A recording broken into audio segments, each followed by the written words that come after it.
Assalamualaikum warahmatullahi wabarakatuh. Alhamdulillahirrabbilalamin. Wassalatu wassalamu ala ashrafil anbiya wal mursalin Sayyidina Muhammadin wa ala alihi wa sahbihi ajma'in, amma ba'du. Yang kami ta'zimi pengasuh Pondok Pesantren Zainul Hasan Genggong, Kiai Haji Muhammad Hasan Mutawakkil Allah SHMM. Yang terhormat Rektor Universitas Islam Zainul Hasan Genggong, Bapak Dr. Abdul Aziz Wahab MAG. Yang terhormat Dekan Fakultas Tadris Umum, Ibu Wahyu Lestari MPD. Yang terhormat Kaprodi Tadris Matematika, Ibu Eka Rahayu MPD. Dan yang terhormat dosen pengampu mata kuliah Kiswah, Bapak Dr. Edi Kurniawan Farid MPDI. Kami di sini akan menjelaskan tentang Aswaja An-Nahdiyah dalam berakidah, yang terdiri dari 3 anggota. Saya sendiri, Railatus Safitri, sebagai pemateri pertama, Imron sebagai pemateri kedua, dan Husnul Hasanah sebagai pemateri ketiga. Langsung saja di sini saya akan menjelaskan tentang Ahlus Sunnah wal Jamaah An-Nahdiyah. Aswaja singkatan dari Ahlus Sunnah wal Jamaah. Sedangkan An-Nahdiyah merupakan penisbatan dari Jam'iyah Nahdlatul Ulama. Jadi, Aswaja An-Nahdiyah adalah Islam Ahlus Sunnah wal Jamaah yang lahir 31 Januari 1926 Masehi atau 16 Rajab 1344 Hijriah di Surabaya dengan nama Nahdlatul Ulama.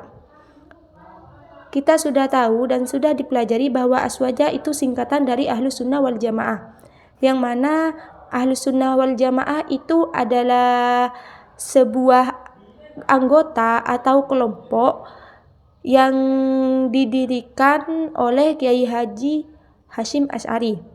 Paham Ahlus Sunnah wal Jamaah dalam Nahdlatul Ulama mencakup aspek akidah, syariah, dan akhlak.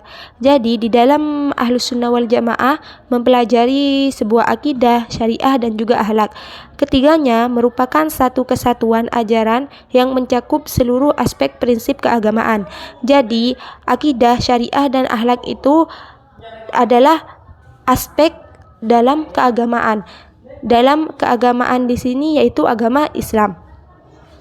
Jadi intinya Aswaja itu adalah ajaran atau suatu kelompok yang di dalamnya berisi tentang sebuah akidah, syariah, dan akhlak yang mana menuju pada prinsip keagamaan.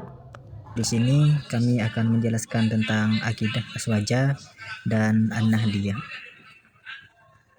Mengenai akidah Aswaja An-Nahdiyah, akidah Ahlussunnah wal Jamaah merupakan golongan atau orang-orang yang mengikuti perilaku Nabi Muhammad SAW dan para sahabat sesuai Al-Quran dan Sunnah. Dalam akidah Ahlussunnah wal Jamaah mulai tersebar dan dikenal di seluruh dunia setelah 400 tahun Hijriah Nabi. Lebih tepatnya sesudah musyawarah besar umat Islam yang dipimpin oleh Imam Abu Hasan Al-Asy'ari dan Imam Abu Mansur Al-Maturidi. Dari musyawarah tersebut menghasilkan beberapa keputusan, di antaranya akidah yang bisa dipertanggungjawabkan kebenaran perilaku agamanya kepada Al-Quran dan Hadis. Segala hukum yang dipandang harus berdasarkan Al-Quran dan Hadis. Yang pertama akidah tauhid, yang kedua akidah fikih, yang ketiga akidah negara, yang keempat akidah tasawuf. Adapun tujuan dari akidah Ahlussunnah wal Jamaah yaitu memurnikan niat dan ibadah hanya kepada Allah Subhanahu wa taala, membangun umat yang kuat, memerdekakan akal dan pikiran, memiliki keteguhan menghadapi masalah, dan menenangkan jiwa dan pikiran. Baik, di sini saya Husnul Hasanah sebagai pemateri ketiga akan membacakan tentang tokoh-tokoh Aswaja An-Nahdiyah Nahdlatul Ulama. Yang pertama ada Kiai Haji Hasyim Asy'ari. Beliau lahir di Kabupaten Jombang, Jawa Timur pada 14 Februari 1971. Beliau adalah tokoh utama sekaligus pendiri Nahdlatul Ulama pada 31 Januari 1926. Yang kedua ada Kiai Haji Abdul Wahid Hasyim. Beliau adalah seorang pahlawan Indonesia yang pernah menjabat sebagai seorang menteri negara serta pernah menjabat sebagai menteri agama di Orde Lama. Beliau kemudian wafat pada tahun 1953 karena kecelakaan mobil di Cimahi pada 19 April. Dan beliau Kiai Haji Wahid Hashim pun mendapat gelar sebagai pahlawan nasional seperti ayahnya. Yang ketiga ada Kiai Haji Zainul Arifin.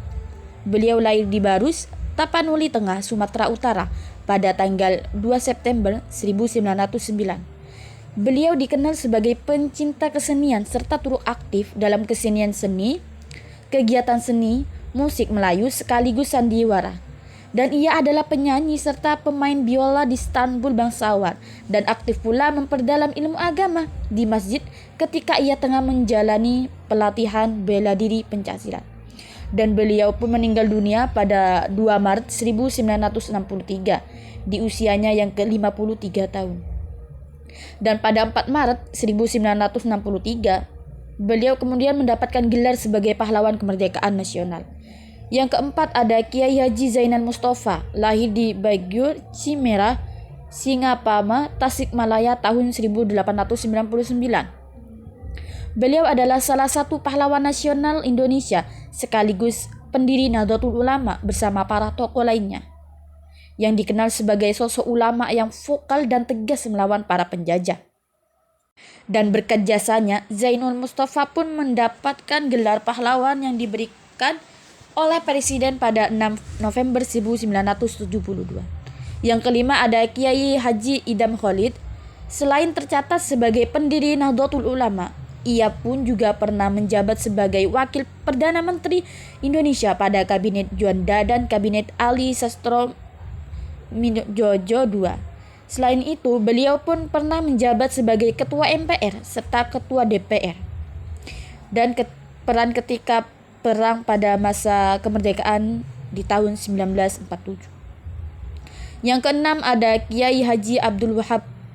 Sejak tahun 1924, beliau telah mengusulkan agar membentuk suatu perhimpunan ulama, di mana perhimpunan tersebut bertujuan untuk melindungi kepentingan dari kaum tradisionalis yang memiliki mazhab. Dan usulan dari Mbah Wahab pun terwujud dengan ia mendirikan Nahdlatul Ulama pada tahun 1926 bersama dengan kiai dan para tokoh lainnya.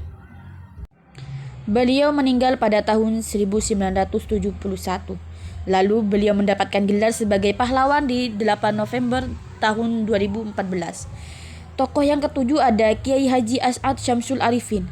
Ia adalah salah seorang pengasuh dari pesantren Safiyah di Sukorejo, Banyu Putih, Situbondo. Beliau memiliki peran yang sangat penting ketika menjelaskan kedudukan Pancasila pada rakyat. Karena pada saat itu Kiai As'ad menjelaskan bahwa hadirnya Pancasila tidak akan mengganggu nilai keislaman. Dan berkat jasanya tersebut, Kiai As'ad pun mendapatkan anugerah sebagai pahlawan pada tahun 2016, tepatnya pada 9 November. Yang kesembilan ada Kiai Haji Sam'un. Beliau adalah pengurus Nahdlatul Ulama di Serang, Banten. Ia pernah menghadiri Muktamar Nahdlatul Ulama yang keempat di Semarang, Jakarta pada tahun 1929. Muktamar NU yang kelima di Pekalingan tahun 1930, serta Muktamar NU yang ke-11 di Banjarmasin pada tahun 1936. Tokoh yang terakhir, yakni Kiai Haji Mansur. Beliau adalah salah satu tokoh Nahdlatul Ulama yang pernah menjadi anggota BPUPKI. Dan beliau turut terlibat dalam perumusan Pancasila. Dan ia memiliki peran penting dalam pembangunan moral anak bangsa dengan mendirikan Yayasan Sabilillah, yaitu lembaga yang aktif di bidang pendidikan dan mendapatkan gelar pahlawan nasional pada 8 November 2019. Baik, itulah para pendiri atau tokoh-tokoh Aswaja An-Nahdliyah Nahdlatul Ulama. Cukup sekian presentasi dari kelompok 4. Kurang lebihnya kami mohon maaf. Akhirul kalam. Wassalamualaikum warahmatullahi wabarakatuh.